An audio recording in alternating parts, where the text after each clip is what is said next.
আমি যাবো না, ভালো ভালো ভেঙে যায়, দাম কি পরিমাণ দিয়ে দেবো সেই বলে এইভাবে যে আমার ইলাজ করবে তার তুমি জানি কাপড়টা একটু টান দাও, টান দাও।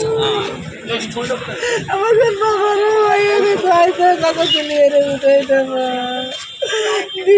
করে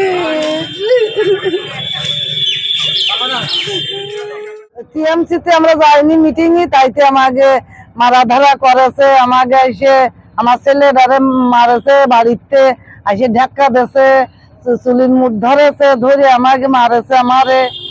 তাহলে আমার ছেলেটারে যে কেউ তো বাড়ি নেই, আমাকে বাড়ি এসে মারতেছে, বলছে তোরা এইটি ভোট দিবি, এইটি যদি ভোট না দিস তা তোকে ভাঙচুর করে সব ফেলাই দেবো, তোকে ভোট কাটিয়ে দেবো, তোকে কাটিয়ে দেবো, তোকে ভাবিছিস কি তোরা না। তারপরে করছে কি তোরা কারে ডেকে নিয়ে আসবি, নিয়ে আয়, তোকে দেশ কেন কি করতে আয়, এইসব কয়েছে।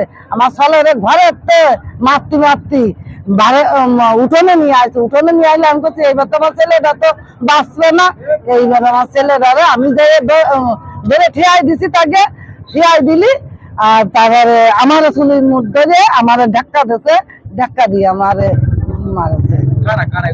এ করেছে হলো টিএমসি আলারা। বিজেপি কর্মীকে মারধরের অভিযোগ, স্বরূপনগর থানায় লিখিত অভিযোগ দায়ের। তৃণমূলের মিটিংয়ে না যাওয়ার কারণে বিজেপি কর্মী ও তার মাকে মারধরের অভিযোগ উঠল স্বরূপনগরে। জানা যায়, স্বরূপনগরের বাংলা নিগ্রাম পঞ্চায়েতের তেঁতুলিয়া খালদার এলাকার ভীম বিশ্বাস নামে ওই বিজেপি কর্মীকে তৃণমূলের মিটিংয়ে না যাওয়ার কারণে বিজেপি কর্মী ও তার মাকে মারধরের অভিযোগ উঠল স্বরূপনগরে। জানা যায়, স্বরূপনগরের বাংলা নিগ্রাম পঞ্চায়েতের তেঁতুলিয়া খালদার এলাকার ভীম বিশ্বাস নামে ওই বিজেপি কর্মীকে গতকাল রাতে মারধর করার অভিযোগ ওঠে।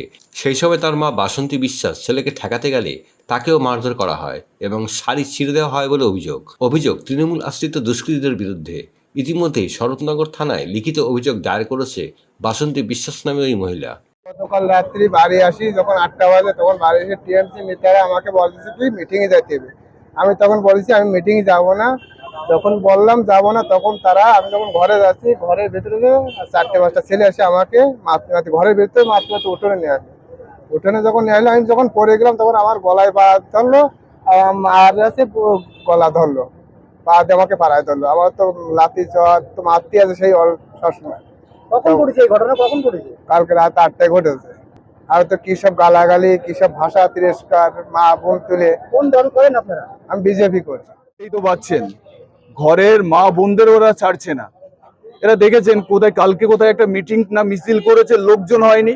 এবার লোকজন হয়নি, কোথায় কোথায় লোক বের করতে হবে, বাড়িতে বাড়িতে গেছে। বাড়িতে বাড়িতে যেয়ে বলছে কারোর ছেলেকে মারছে, একে মেরে মাথায় ব্যথায় দেখুন অবস্থা, মাথা ব্যথা পুরো একদম, এখানে মাথা ফুলে উঠেছে, বমি করেছে রাত্রে, সিটি স্ক্যান দিয়েছে ডাক্তার। আর ওনাকে মেরে শাড়ি ফাড়ি সব ছিঁড়ে দিয়েছে, দেখুন শাড়ি ফাড়ি ছিঁড়ে দিয়েছে। মহিলারা এখানে কি মান সম্মান পশ্চিমবঙ্গে আছে কোথাও আপনার মনে হয়? আপনারা থানায় অভিযোগ দায়ের করেছেন? হ্যাঁ, থানায় অভিযোগ করেছি, আমরা থানায় অভিযোগ করেছি, যে 4 জন করেছে তাকে অভিযোগ করা হয়েছে। শুনলাম তো যেটা গেছিল ওরা 7 থেকে 8 জন ওরা ওখানে গেছিল, বাড়িতে ভাঙচুর করতেও গেছিল, বিভিন্ন রকম হুইপ দিয়ে এসে কি কথা বলে এসে বলেছে বোধহয় ভোট কেটে দেবে। ভোট কেটে দেওয়ার কে বলুন তো? গণতান্ত্রিক ভারতবর্ষে কেউ ভোট কাটতে পারে? কেউ কারো ভোট কাটতে পারে? ভোট কেটে দেবে, বাড়িঘর পুড়িয়ে দেবে, আগুন লাগিয়ে দেবে,